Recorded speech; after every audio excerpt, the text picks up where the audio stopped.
Once a year in the fall, 300 of the world's best riders converge on a spot somewhere to do battle. They are the end product of thousands of riders over the year who have tried to make it to this event. Selected by their cycle federation to represent their country in this Olympic-type event, they are the finest off-road riders in the world and enter the 6 days to prove their and their team's worth. This is the International 6 Days Trial, the Olympics of cycling. Watch and listen as we show you two 6-day events blended into one. Italy in 1974 and the 50th golden anniversary on the Isle of Man in 1975. This is the 6 days in sight and sound.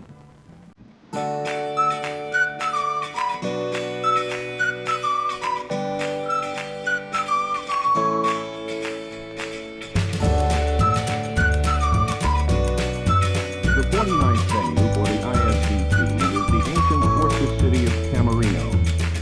Built on a mountain, the city offers a spectacular view of the rugged countryside that will test the competitors' skills to the utmost.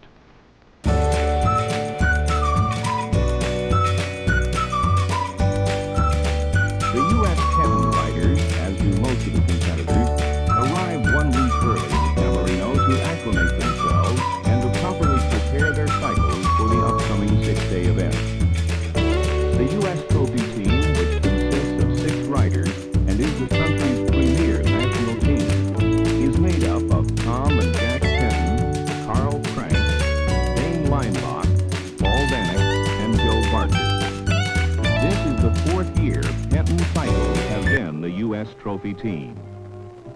They have a tough job cut out for themselves against the formidable Czechoslovakian juggernaut, whose domination of the last 4 ISDT events make them the heavy favorites. Also, the fast Italian riders on home soil and the highly skilled West Germans only make winning the trophy team competition that much more difficult. Going through the formalities of 6 days is a skill in itself. 2 days before the event starts, all machines must be inspected. Cylinders are sealed. Certain parts are marked that cannot be changed during the event, and the cycles are noise tested and must register below a certain decibel. After the cycle is thoroughly gone over by the tech inspectors, it is then placed in the paddock and cannot be taken or worked on till the event starts. It's also time for the riders to go over riding schedules and routes, team strategy, and get the pit crews organized. It's also time to go over rules and regulations for the event and special tests. Opening ceremonies are held Sunday evening, and the presentation of the competing riders and countries is made. It's now just a matter of morning coming, and the Olympics of cycling to get underway. At 6:45, the first riders enter the paddock to claim their cycles. They have 15 minutes to work on them, and then at 7 o'clock, the first riders will leave 3 on a number at 1-minute intervals. He must be at the start line and get his cycle started within 1 minute, or start accumulating penalty marks, which can really affect scores before the event is underway.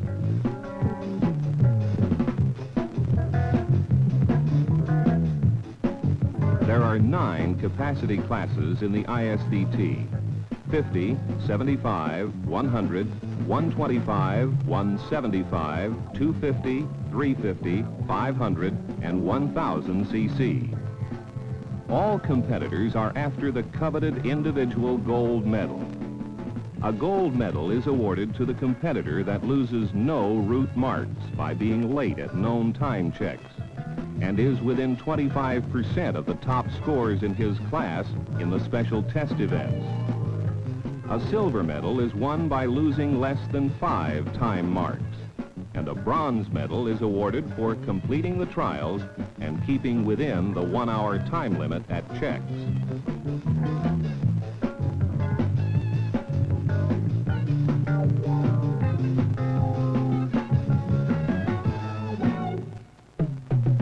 95% of the six-day rider's time is spent on the trail. Every day for 6 days, from 150 to 200 miles of trail is covered.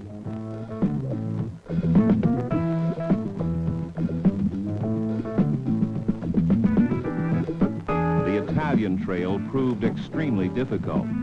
You were either going up or coming down over mountains that were loose rock from top to bottom. The mountainous terrain proved to be a tremendous disadvantage for the small capacity classes. The extremely long uphills let only a few select riders on small cycles keep on time for gold medals.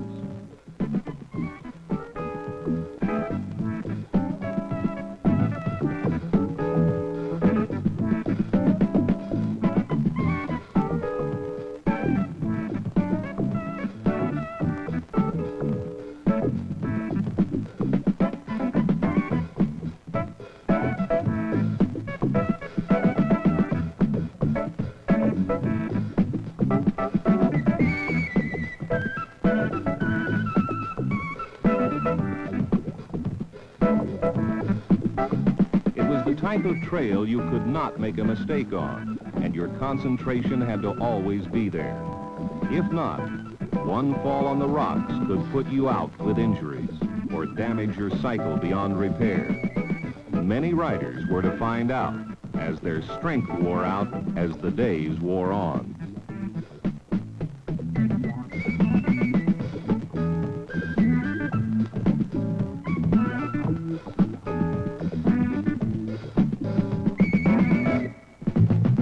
The cycles used for a long, grueling event like the 6 days are very special.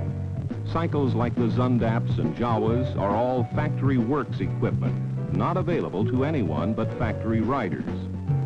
The Penton cycles the U.S. team is using are production cycles, manufactured for competitions such as 6 days, but are available to the individual competitor. That's why the Penton KTM cycles are the most popular cycle in the 6 days now. A privateer or national team can be very, very competitive on the Penton and can compete on even terms with the factory works machines.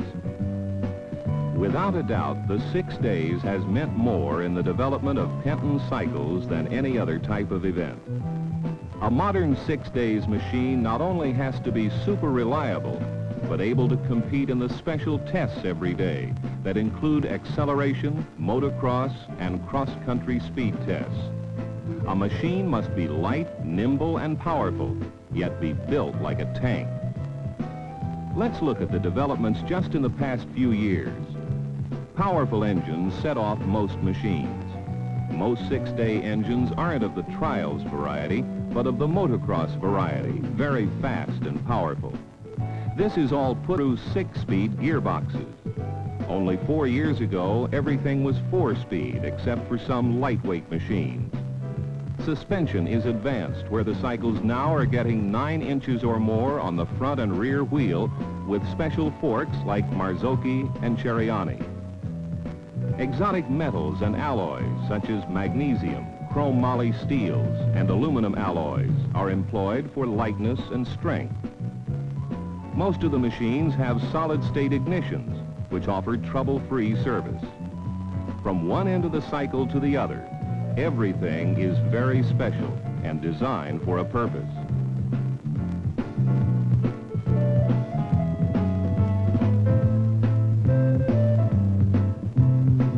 The only break the competitors got in the tough Italian 6 days was the weather. Every day for 6 days, the sun was shining bright, and the temperature was near perfect for riding. Without the mud, water, and adverse weather conditions, most cycles did not wear as they would in those type conditions. However, wheels and suspensions did take a terrific beating.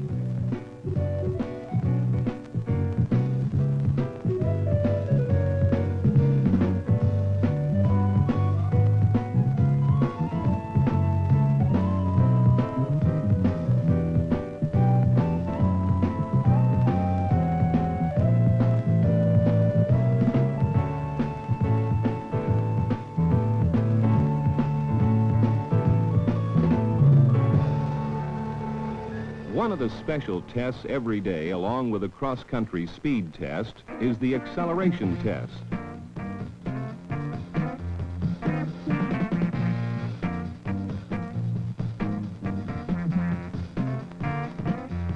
The competitor must accelerate the approximate 1/4 mile as fast as possible. His time is then multiplied 3 times and added on to his special test scores. Going through the test 3 seconds slower then turns into 9 points added on your score. That starts hurting when it's added to cross-country special test time.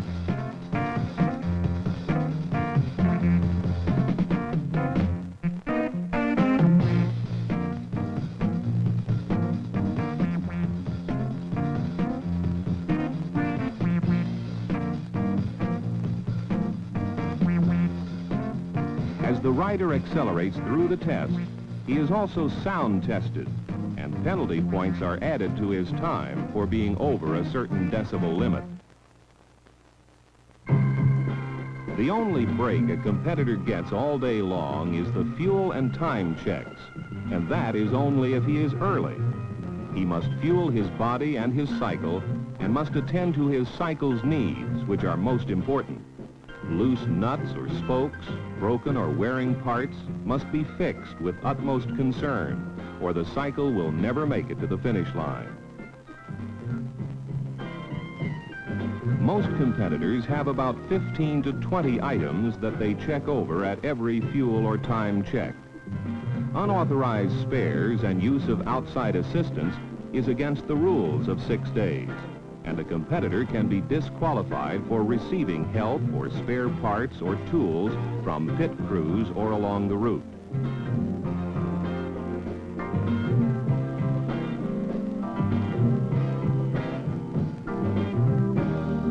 Every rider is given a schedule each day of the time he is due at time checks. It is the rider's responsibility to arrive at the check on time and go through on his designated minute. If he leaves early, he is penalized bonus points. A rider has 3 minutes to go through the check when his time comes due, or he will lose 1 time mark for each minute late. Lose 1 time mark, and you lose your gold medal. That's why competitors must be sure their cycles are always trouble-free, as problems on the trail could result in losing time and arriving at the next check late.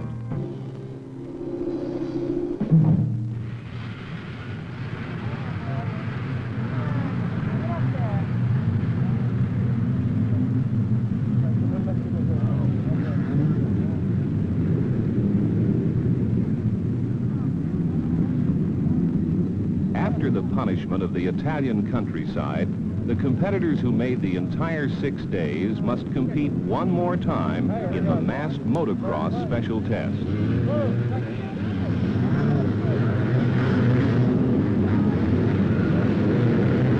Some years, the last event of the ISDT is a road race or grass track race. In Italy, it is the Italian 500cc Grand Prix course.